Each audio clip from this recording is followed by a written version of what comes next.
कही जा रही है वहां तक जाने की है। बोलिए मामा बालेश्वर दयाल की, बामनिया धाम की, भक्त और भगवान की। 2 मिनट पकड़ो। सबसे पहले बामनिया की इस पवित्र धरती को नमन। आज का जो कार्यक्रम है मामा जी की 26वीं पुण्यतिथि के इस अवसर पर हमारे मध्य प्रदेश, गुजरात और राजस्थान तीनों राज्यों के तमाम भक्त संत, मेरी मातृशक्ति, मेरी बहनों, मेरे युवा साथियों, साथ ही आपके मध्य प्रदेश से जो विधायक साहब कमलेश्वर जी डोडियार, मंचासीन तमाम भक्तगण,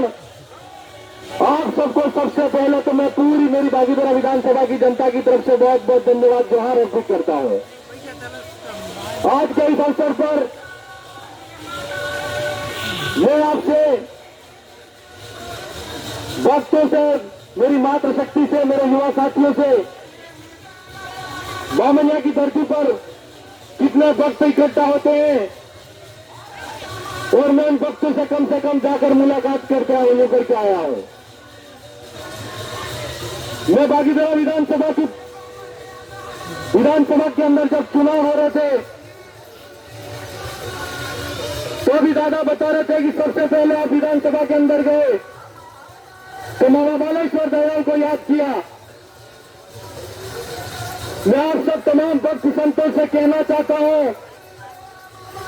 और ये जो बीच में छोटे छोटे बच्चे हैं, मेरे युवा साथी हैं, उनसे भी मेरा कहना है कि आज हम मामा जी का पुण्यतिथि तो मना रहे हैं,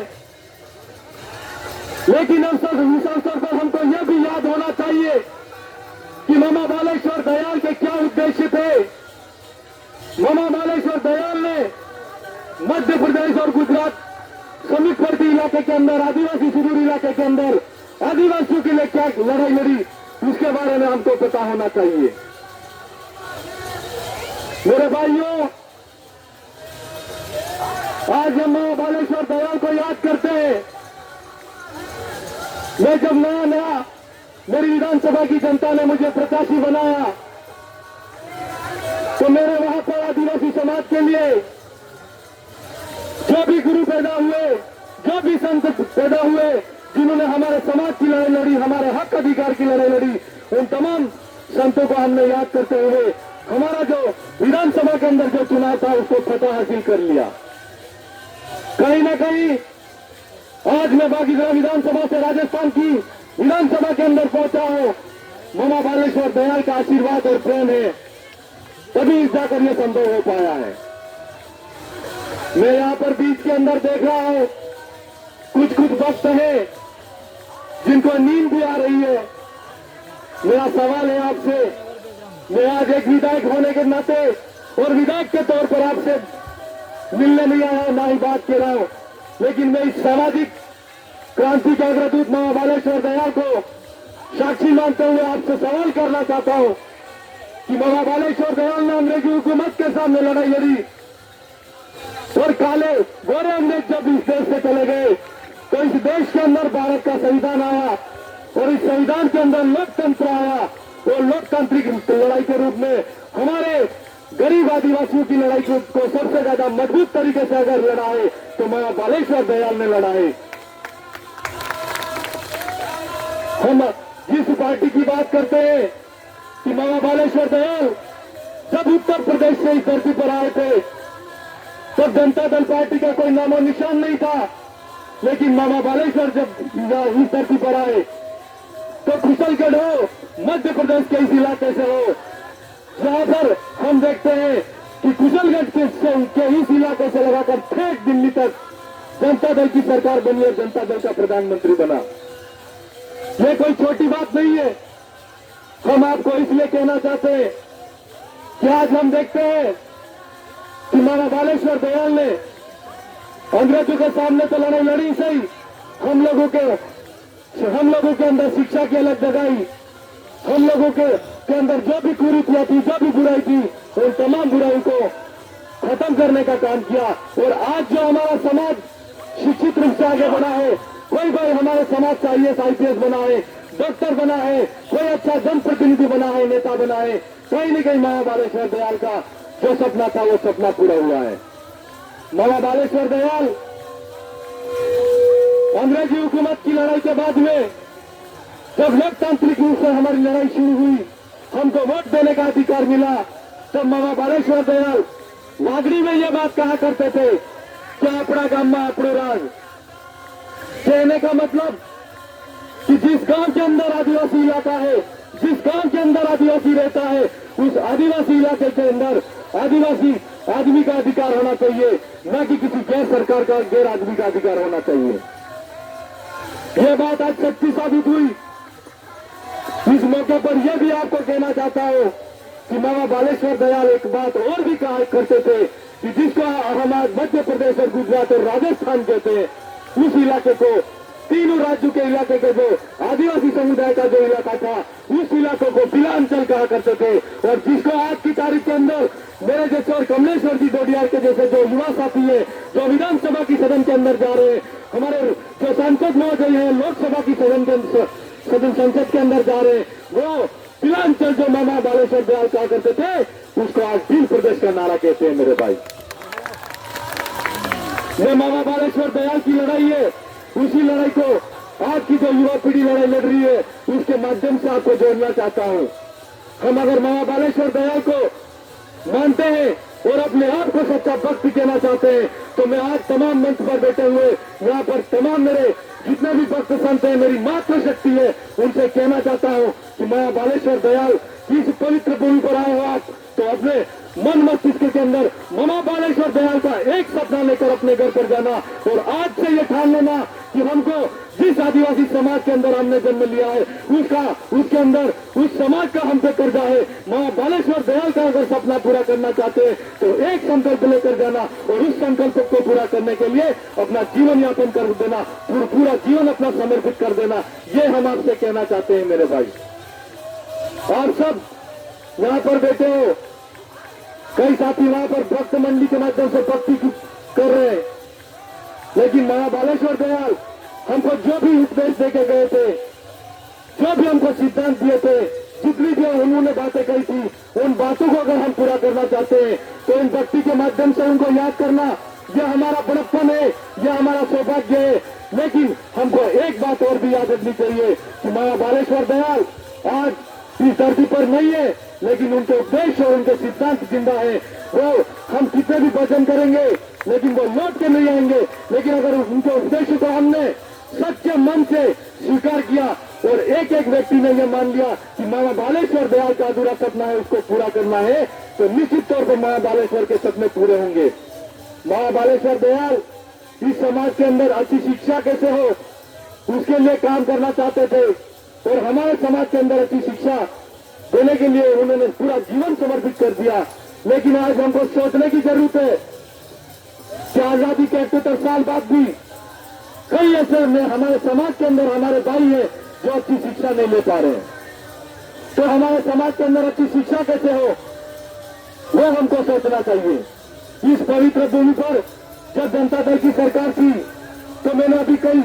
मीडिया के माध्यम से और कई हमारे मामा बालेश्वर दयाल के भक्त थे उनके माध्यम से सुना और उन्होंने मुझे बताया कि सबसे पहले इस पवित्र भूमि पर अगर हम बात करें तो एक आधुनिक शिक्षा केंद्र बनाने के लिए मुख्यमंत्री के तौर पर मध्य प्रदेश के हुआ करते थे दिग्विजय सिंह, उन्होंने घोषणा की थी। लेकिन वो सपना आज हम अगर आकर देखते हैं तो अभी तक पूरा नहीं हुआ।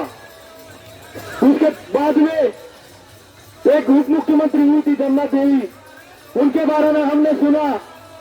उन्होंने भी इस क्षेत्र के लिए यहाँ पर एक अच्छा अस्पताल बने ताकि यहाँ के आदिवासी इलाके के अंदर जब भी हमारे भाई जो बीमार होते हैं उनको अच्छी चिकित्सा मिले, यूं करके उन्होंने अच्छा अस्पताल बनाने की घोषणा की थी। लेकिन आज भी वो सपना अधूरा का अधूरा है। और हम आपको इसलिए ये बात बता रहे हैं कि इस देश के अंदर एक रक्षा मंत्री हुए थे जॉर्ज फर्नांडिस, उन्होंने इस क्षेत्र के अंदर आदिवासी बेल्ट के अंदर सैनिकों की स्कूल की घोषणा की थी कि अगर यहाँ पर की सरकार और यहाँ इस इलाके के अंदर अगर जमीन उपलब्ध हो, जमीन सरकार उपलब्ध कराएगी तो निश्चित तौर पर सैनिक स्कूल खुलेगा, और सैनिक स्कूल अगर खुलेगा तो आदिवासी इलाके का आदमी आज जो बेरोजगार घूम रहा है उसको कहीं न कहीं सेना में भर्ती होकर देश की सेवा करने का मौका मिलता, लेकिन वो सपना भी हमारा अधूरा रहा। हम ये सब बातें आपके सामने क्यों रख रहे हैं? महाबालेश्वर दयाल जिन्होंने अंग्रेजी हुकूमत के सामने लड़ाई लड़ी और आजादी के बाद में भी हमारे समाज के लिए सामाजिक क्रांति के रूप में उन्होंने हमारे साथ में संघर्ष किया और कई सड़कों पर आंदोलन किए, कितनी बार जेलों के अंदर गए, लेकिन क्या हुआ? यहाँ से राज्य की जितनी सरकारें बनी थी, दिल्ली के अंदर जितनी सरकारें बनी, मात्र महाबालेश्वर दयाल का नाम लेकर, हम लोगों का वोट लेकर हमारे वोटों को से सरकार बनाने का काम किया। वाकई में इस भूमि पर कोई काम होना चाहिए था, वो नहीं हुआ। अब हम लोगों को समझने की जरूरत है। यहाँ पर कमलेश्वर जी डोडियार तेलंगाना के विधायक है और मध्य प्रदेश के अंदर ये भूमि आती है, पवित्र भूमि आती है। मैं मध्य प्रदेश के विधायक साहब से भी कहना चाहता हूँ, इस क्षेत्र के अंदर आदिवासी इलाका है, यहाँ पर एक आर्ट्स कॉलेज खुलनी चाहिए और साथ साथ कृषि इलाके के अंदर हमारा जो यहाँ पर आदिवासी इलाका का अधिकतर जो कृषि हर खेती और मजदूर किसान के बेटे हैं हम लोग, तो हमारे बच्चों को एक कृषि विद्यालय महाविद्यालय भी होना चाहिए। ऐसा मैं आपसे गुजारिश करना चाहता हूँ कि विधानसभा की सदन के अंदर आप जाओ तो इस क्षेत्र के लिए महाविद्यालय की मांग करो। और हम भी आपको भरोसा देना चाहते हैं कि हम राजस्थान के भले ही विधायक हैं, लेकिन निश्चित तौर पर मध्य प्रदेश की सरकार को हम लेटर लिखेंगे और हमारे सांसद महोदय के माध्यम से भी जो सैनिक स्कूल का अधूरा सपना है, अत्याधुनिक शिक्षा का जो केंद्र बनाने का जो सपना अधूरा है, उसको हम दिल्ली की संसद के अंदर उठाने का काम करेंगे। यह हम आपको भरोसा देना चाहते हैं। क्या ये सपना हमारा पूरा होना चाहिए कि नहीं होना चाहिए? अब हाथ खड़ा करके आश्वासन दो हम लोगों को, होना चाहिए या आधे तो सो गए लग रहा है, ज्यादा कहीं खाना नहीं खा लिया? तो मेरे भाइयों, आप सबको बहुत सारी बातें पता है, लेकिन हम आपको यही कहना चाहेंगे कि हमको फिर से महाबालेश्वर दयाल को मानते हैं, तो महाबालेश्वर दयाल के अधूरे सपने को पूरा करना है तो हमको अपने आप को सामाजिक रूप से महाबालेश्वर दयाल के अनुयायी, शिष्य मानकर, भक्त मानकर हमको अपने आप को समाज के अंदर हमारा कम से कम पूरा जीवन समर्पित नहीं करें, लेकिन दिन का मात्र 1 घंटा सामाजिक रूप से सोचने का प्रयास करें। ऐसा मैं आपसे कहना चाहता हूं। और जो भी यहाँ पर भक्त बैठे हैं उनको मेरी खास कर गुजारिश है कि हम अगर हमारे बच्चों का, हमारे समाज का भविष्य सुधारना चाहते हैं तो एक काम और करना कि आप अगर यहाँ से जा रहे हो तो हमारा बच्चा कितने बजे स्कूल जाता है और हमारा बच्चा कब स्कूल जाकर कितने अध्यापकों से पढ़ाई सही समय पर शिक्षा लेता है, इसके बारे में भी आपको जानकारी रखनी है। और साथ साथ महाबालेश्वर दयाल अभी हम नारा लगा रहे थे कुछ भाई कि दारू दापो टूटेगा,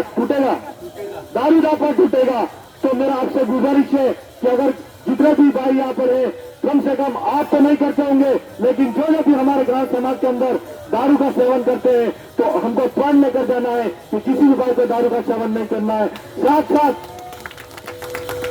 साथ हमारे समाज की सबसे बड़ी विडंबना है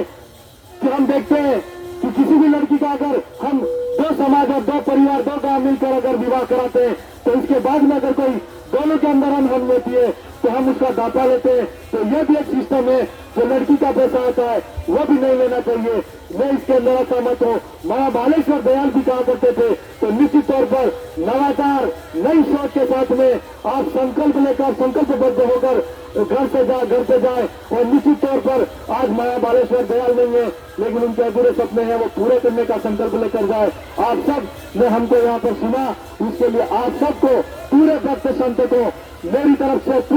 मेरी पूरी विधानसभा की जनता की तरफ से बहुत बहुत धन्यवाद जोहार अर्पित करते हुए, मामा जी को नमन करते हुए मेरी बात को यही विराम देता हूँ। धन्यवाद, जोहार। भारत माता की।